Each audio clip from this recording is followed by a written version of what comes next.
Good morning students. आज हम हिंदी का लेसन 6 स्वामी विवेकानंद पढ़ेंगे। स्वामी विवेकानंद के बारे में तो आप जानते ही हो कि वह कौन थे, उनका जन्म कहाँ हुआ था, वह किस प्रकार के व्यक्ति थे, है ना। उनके जीवन के बारे में आप सब जानते हो। तो लेसन स्टार्ट करने से पहले इस लेसन के शब्दार्थ हैं जो कि मैंने ब्लैक बोर्ड पे लिखे, एक बार देख लीजिए। फर्स्ट है होनहार, अच्छे लक्षणों वाला,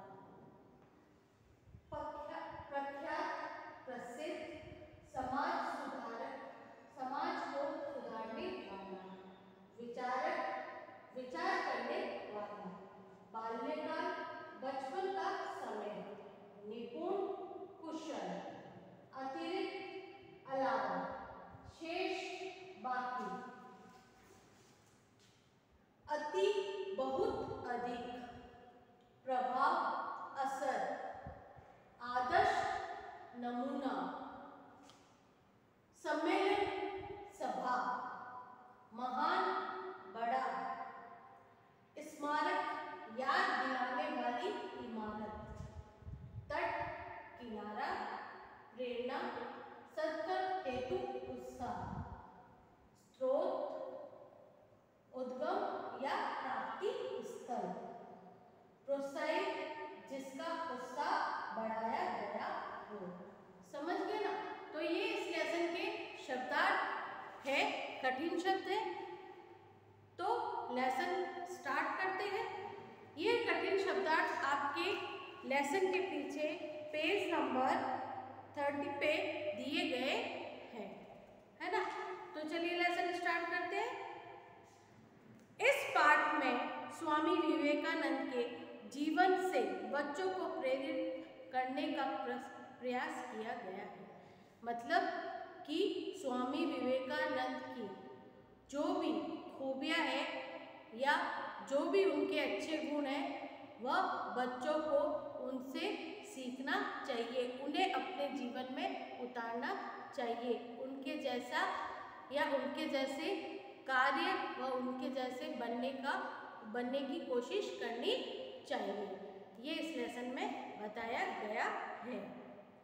उसकी सत्यपरायणता व आदर्श सभी के लिए अनुकरणीय है। समझ गए ना। तो उनके जो भी आदर्श वगैरह, सत्कार्य वगैरह जो भी है, उनसे प्रेरणा लेनी चाहिए, है ना। तो इसमें यही बताया है कि स्वामी विवेकानंद के जीवन में जो भी आदर्श या उनके अच्छे कार्य वगैरह, वो बच्चों को अपने जीवन में उतारना चाहिए, उनके जैसे कार्य करने चाहिए, है ना। किसी को भी दुखी करना नहीं चाहिए। हमारे देश में अनेक पुरुषों ने जन्म लिया है। ये तो आपको पता ही है। हमारे देश में अनेक महापुरुष हुए हैं और उन्होंने बहुत अच्छे अच्छे कार्य किए हैं, जिनकी वजह से आज हम उन्हें याद करते हैं। उनके विचार सबके लिए लाभदायक होते हैं। महापुरुष होते ना जो भी, वो हमेशा सबका हित सोचकर कार्य करते हैं ताकि सभी को लाभ हो, किसी को भी दुख कष्ट नहीं हो और अपने देश की उन्नति हो। ऐसे ही 12 जनवरी 1863 को कलकत्ता, अब कोलकाता बोलते हैं, के एक प्रख्यात वकील विश्वनाथ दत्त के घर एक होनहार बालक ने जन्म लिया। यानी कि 12 जनवरी 1863 को कलकत्ता के एक प्रख्यात वकील विश्वनाथ दत्त के यहाँ पे एक होनहार बालक ने जन्म लिया।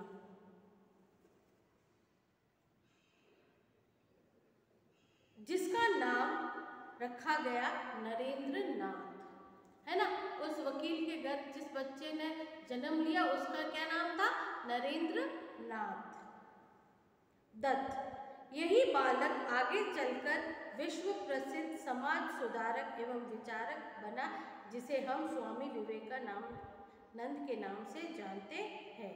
यही व्यक्ति आगे चलकर समाज सुधारक और विचारक, अच्छे विचारों वाले व्यक्ति माने जाते हैं या उन्हें प्रसिद्धि मिली, जो कि स्वामी विवेकानंद है ना, जो कि समाज सुधारक और अच्छे विचारों वाले थे। इन्हें स्वामी विवेकानंद के नाम से जाना जाता है। उनकी माता का नाम भुवनेश्वरी देवी था। उनकी माता जी का नाम क्या था? भुवनेश्वरी देवी। नरेंद्र बाल्यकाल से ही साहसी थे, वह बहुत ही साहसी बच्चे थे। नरेंद्र बहुत ही साहसी बच्चे थे। वह घुड़सवारी, तैराकी तथा गाजे बजाने में निपुण थे। वह किसमें? घुड़सवारी, तैराकी तथा गाजे बजाने में निपुण थे, यानी कुशल थे। नरेंद्र हमेशा सच बोलते थे और कभी भी झूठ नहीं बोलते थे, वह सदा सच बोलते थे। एक दिन पढ़ाते समय अध्यापक ने बच्चों को बातें करते देखा। एक दिन क्लास में अध्यापक पढ़ा रहे होंगे और बच्चे बात कर रहे थे, तो टीचर्स ने उनको देख लिया। उन्होंने बच्चों से पूछा, बताओ मैं क्या पढ़ा रहा था? उन्होंने कहा कि तुम लोग बातें कर रहे थे, तो बताओ मैं क्या पढ़ा रहा था। नरेंद्र के अतिरिक्त किसी ने भी सही उत्तर नहीं दिया। विवेकानंद के अलावा किसी ने भी सही उत्तर नहीं दिया। अध्यापक ने नरेंद्र को बैठ जाने के लिए कहा। क्या हुआ? टीचर्स ने, उन्होंने सही आंसर दिया ना, तो टीचर ने उन्हें बैठने के लिए कह दिया। शेष विद्यार्थियों को खड़े रहने की आज्ञा दी। बाकी बच्चों को बोला कि तुम खड़े रहो। सबके साथ नरेंद्र भी खड़े रहे। वह भी सभी विद्यार्थियों के साथ में खड़े रहे, जबकि उनको टीचर्स ने बोल दिया था कि बैठ जाओ, लेकिन वह नहीं बैठे, वह उन बच्चों के साथ में खड़े रहे। यह देखकर शिक्षक ने पूछा, नरेंद्र तुम क्यों खड़े हो? टीचर ने पूछा कि तुम क्यों खड़े हो? नरेंद्र ने कहा, गुरुजी बातें तो मैं भी कर रहा था। उसने सच बात बताई कि बातें तो मैं भी कर रहा था। फिर इनको बैठने के लिए बोल दिया और इन्हें खड़े रहने के लिए कहा और मुझे बैठ जाने के लिए कहा। ऐसा क्यों? मुझे भी इसलिए इनके साथ खड़ा रहना चाहिए। कह रहा है कि बातें तो मैं भी कर रहा था, तो मुझे भी इनके साथ में खड़े रहना चाहिए। नरेंद्र की सच्चाई सुनकर शिक्षक बहुत खुश हुए। उन्होंने सच्ची बात बताई ना, तो टीचर खुश हुए। उन्होंने सभी बच्चों से बैठ जाने को कहा और सभी बच्चों को, विद्यार्थियों को बैठ जाने के लिए कहा। उस समय नरेंद्र केवल 7 वर्ष के थे। उनकी आयु कितनी थी? केवल 7 वर्ष। एक बार किसी प्रार्थना सभा में संत रामकृष्ण परमहंस भी आए हुए थे। एक बार कई प्रार्थना स्थल पर रामकृष्ण परमहंस आए हुए थे। नरेंद्र ने उस सभा में एक गीत सुनाया। उस सभा में नरेंद्र ने क्या किया? स्वामी विवेकानंद ने क्या किया? वहाँ पे एक गीत सुनाया। गीत सुनकर परमहंस जी अति प्रसन्न हुए। जो रामकृष्ण परमहंस थे ना, वो बहुत खुश हुए और उनसे मिलते रहने को कहा। स्वामी विवेकानंद को क्या कहा? मुझसे मिलते रहना। नरेंद्र पर उनका प्रभाव धीरे धीरे बढ़ने लगा। स्वामी विवेकानंद पर रामकृष्ण परमहंस का प्रभाव बढ़ने लगा और वे परमहंस जी के शिष्य बन गए। वह रामकृष्ण परमहंस के शिष्य बन गए। इसके बाद उनका नाम विवेकानंद पड़ गया और उसके बाद में उनका नाम विवेकानंद पड़ गया। स्वामी विवेकानंद कहा करते थे कि सबको सुखी बनाने के लिए मुझे लाख बार भी कष्ट भोगना पड़े तो मैं तैयार हूँ। स्वामी विवेकानंद क्या कहते हैं कि मुझे सबको सुखी बनाने के लिए या करने के लिए लाखों कष्ट भोगने पड़े तो भी मैं उसके लिए तैयार हूँ। किसी को भी दुखी नहीं देखना चाहता हूँ, सभी को सुख और आराम से देखना चाहता हूँ। उनका विचार था कि जब शरीर स्वस्थ हो तो मन भी स्वस्थ होगा। जब आपका शरीर स्वस्थ होगा तो मन भी स्वस्थ रहेगा। आप एकदम तंदुरुस्त रहोगे तो आपका मन भी एकदम चुस्त तंदुरुस्त रहेगा। मन स्वस्थ होने पर ही ज्ञान प्राप्ति की ओर बढ़ा जा सकता है।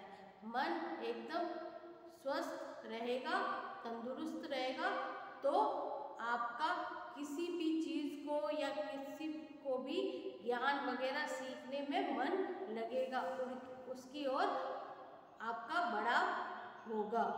समझ गए ना, है ना।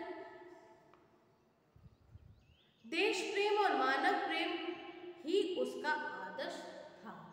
देश प्रेम और मानव प्रेम ही उनका आदर्श था। समझ गए ना।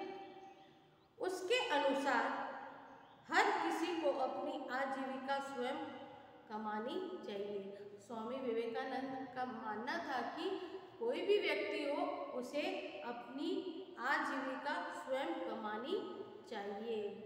मतलब अपना कार्य या अपना कोई भी मतलब कार्य वगैरह हो, कोई भी किसी भी प्रकार का हो उसे स्वयं करना चाहिए।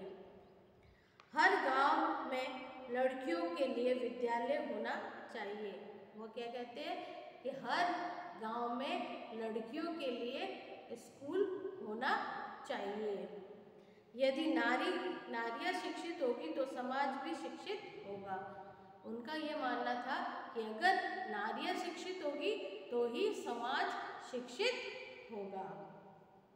राष्ट्र का विकास भी तभी संभव होगा और राष्ट्र और देश का विकास भी तभी संभव होगा जब नारी शिक्षित होगी। शिकागो के धर्म सम्मेलन में उनकी प्रशंसा करते हुए कहा कि निसंदेह स्वामी विवेकानंद जी एक महान पुरुष थे। शिकागो के धर्म सम्मेलन में उनकी प्रशंसा करते हुए कहा कि वे निसंदेह स्वामी विवेकानंद जी एक महान पुरुष है। वह एक महान पुरुष है। उनपे निसंदेह मतलब किसी भी प्रकार से संकोच न करके उन्हें एक महान पुरुष कहा या बनाया जा सकता है।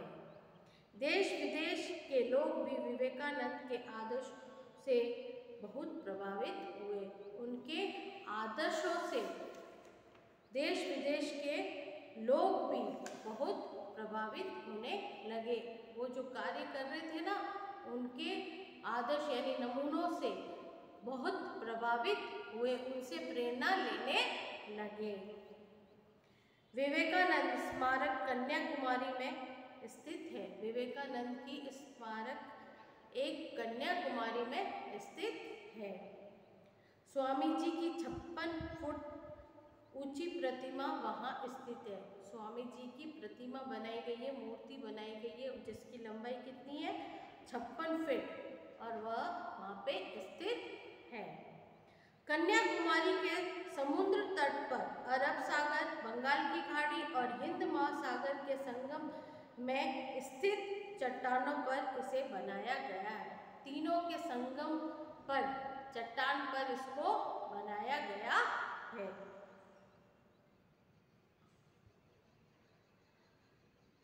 यह तट से करीब 400 मीटर दूर है। यह तट से करीबन 400 मीटर की दूरी पर है। इसे बनाने में लगभग 1,35,00,000 रुपए की लागत आई थी। इसको बनाने में इतना खर्चा आया था।